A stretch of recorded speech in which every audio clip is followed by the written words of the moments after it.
जय Hind defence lovers. आज की टॉप हेडलाइंस कुछ इस प्रकार है। इंडियन आर्मी पार्टिसिपेट कर रही है खान क्वेस्ट 2024 एक्सरसाइज में। भारत और रशिया के टाइज पर अमेरिकी कमेंट पर भारतीय विदेश मंत्रालय की प्रतिक्रिया। बांग्लादेश के मोंगला पोर्ट पर भारत को मिले रणनीतिक रूप से बेहद ही ज्यादा महत्वपूर्ण ऑपरेशनल राइट्स। चाइना अपने सीक्रेटिव स्पेस क्राफ्ट के साथ टेस्ट कर रहा है डुअल पर्पस टेक्नोलॉजी। और डीआरडीओ के अस्त्र मिसाइल्स के प्रोडक्शन को मिला क्लियरेंस।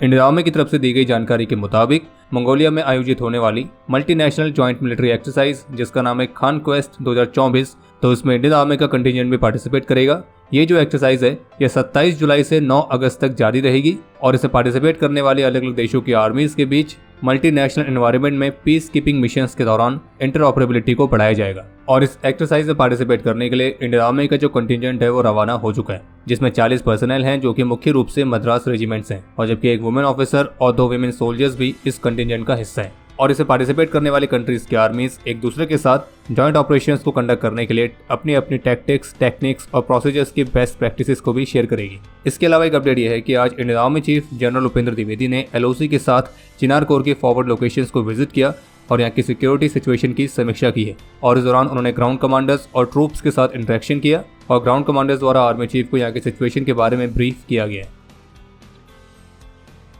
अभी हाल ही में यूएस कांग्रेस की हियरिंग के दौरान यूएस ऑफिशियल की तरफ से भारतीय प्रधानमंत्री की रशिया विजिट को लेकर एक बार फिर से कमेंट किया गया था, जिसमें उनका कहना था कि भारतीय प्रधानमंत्री की रशिया विजिट की जो टाइमिंग थी उससे वो काफी ज्यादा डिसअपॉइंट हुए। तो यूएस ऑफिशियल के इस कमेंट पर प्रतिक्रिया देते हुए भारतीय विदेश मंत्रालय के प्रवक्ता की तरफ से एक स्टेटमेंट आई है, जिसमें उनका ये कहना था कि हमें यह समझना चाहिए कि भारत के रशिया के साथ लॉन्ग स्टैंडिंग रिलेशनशिप है जो कि म्यूचुअल इंटरेस्ट पर आधारित है। और आज के इस मल्टीपोलर वर्ल्ड में सभी देशों के पास फ्रीडम ऑफ चॉइस है और इसलिए इन सभी वास्तविकताओं के प्रति सचेत रहना और उनकी सराहना करना हर किसी के लिए आवश्यक है। इसके अलावा एक अपडेट यह है कि अभी हाल ही में कनाडा की लॉ इन्फोर्समेंट एजेंसी ने 2 लोगों को गिरफ्तार किया था क्योंकि इनका connection Canadian prime minister Justin Trudeau के खिलाफ ऑनलाइन डेथ थ्रेट वाले मामले के साथ था।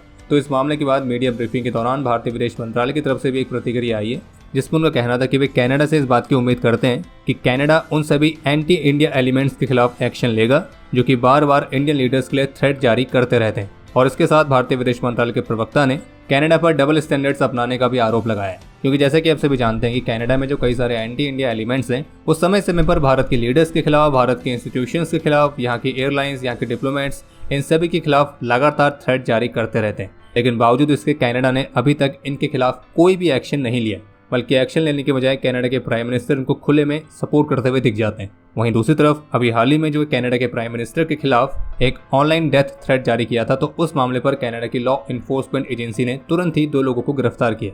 और इसी वजह से भारतीय विदेश मंत्रालय के प्रवक्ता का कहना था कि जब कोई लोकतंत्र कानून के शासन और अभिव्यक्ति की स्वतंत्रता को मापने या लागू करने के लिए अलग अलग स्टैंडर्ड्स का उपयोग करता है तो ये केवल उसके दोहरे मानकों यानी कि डबल स्टैंडर्ड्स को ही दिखाता है। और जिस तरह के एक्शन कनाडा ने जस्टिन ट्रूडो के खिलाफ ऑनलाइन डेथ थ्रेट वाले मामले पे लिए हैं, तो भारत उसी लेवल के एक्शन उन एंटी इंडिया एलिमेंट्स के खिलाफ भी एक्सपेक्ट करता है जो कि इंडियन लीडर्स के लिए थ्रेट जारी करते रहते हैं। आगे बढ़ने से पहले अब समय है कारगिल विजय दिवस गिव अवे कॉन्टेस्ट के विनर्स के नाम अनाउंस करने का। और उनके नाम है सौरभ गोरिया, सौरभ समंता, प्रज्वल मिश्रा, अनंत और निशांत।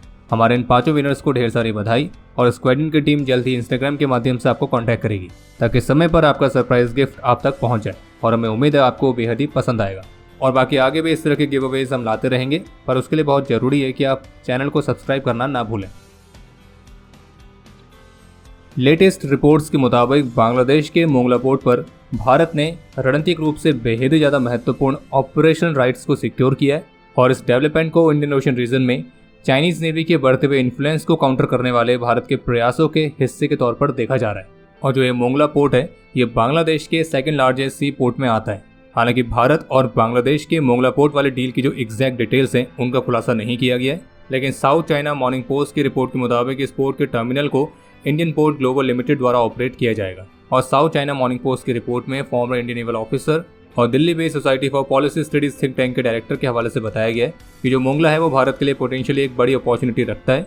बाकी चीन जिस तरह से अपने मैरीटाइम सिल्क रोड इनिशिएटिव के हिस्से के तौर पर पूरे इंडियन ओशन पर ही अपने इन्फ्लुएंस को एक्सपेंड करने पर काफ़ी सक्रिय रूप से काम कर रहा है, फिर उसके लिए चाहे पाकिस्तान के ग्वादर पोर्ट में इन्वेस्ट करना हो या फिर ईस्ट अफ्रीका के जिबूती में, तो ऐसे में चीन के इन्फ्लुएंस को काउंटर करने के लिए भारत की तरफ से भी और भी अधिक इनिशिएटिव्स को शुरू करने की जरूरत है, और जिसके लिए ऑलरेडी प्रयास जारी हैं।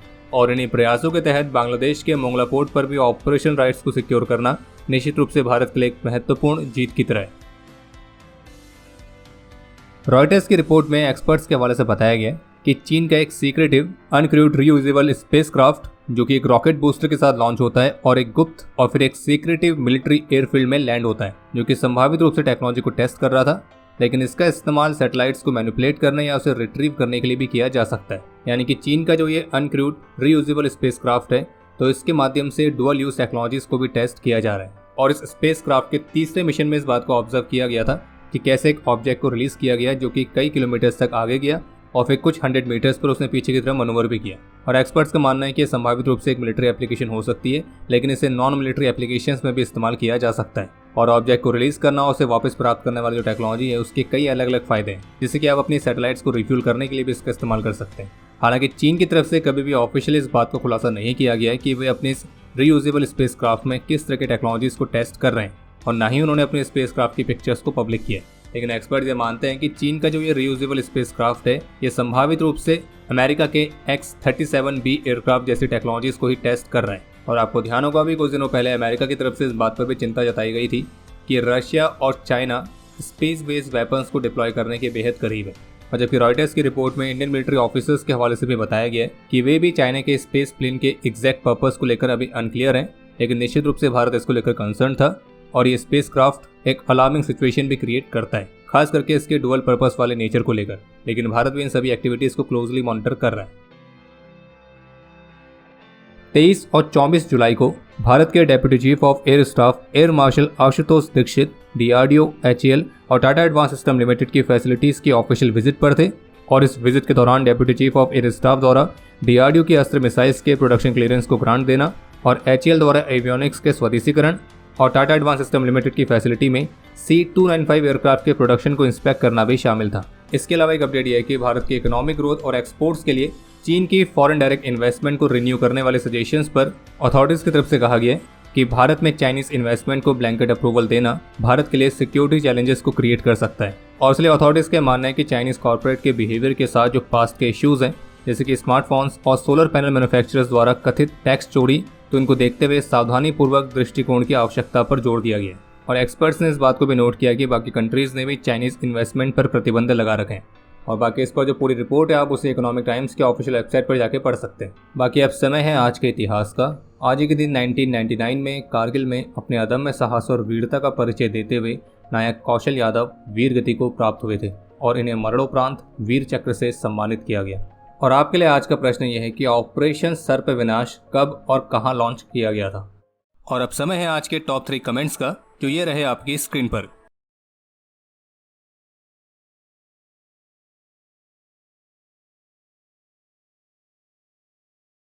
तो हमारे आज के इस एपिसोड के लिए इतना ही। उम्मीद है आपको एपिसोड पसंद आया होगा। पसंद आया तो वीडियो को लाइक जरूर करें। कोई भी सुझाव या सवाल हो तो उसके लिए कमेंट सेक्शन ओपन है। और अगर आपने अभी तक डिफेंस स्कॉट की सुपर ऐप को डाउनलोड नहीं किया है तो आज ही डाउनलोड करें और एक्सप्लोर करें डिफेंस की दुनिया को एक अलग तरह से। बाकी जल्द ही मिलेंगे नए एपिसोड के साथ। तब तक के लिए जय हिंद, जय भारत।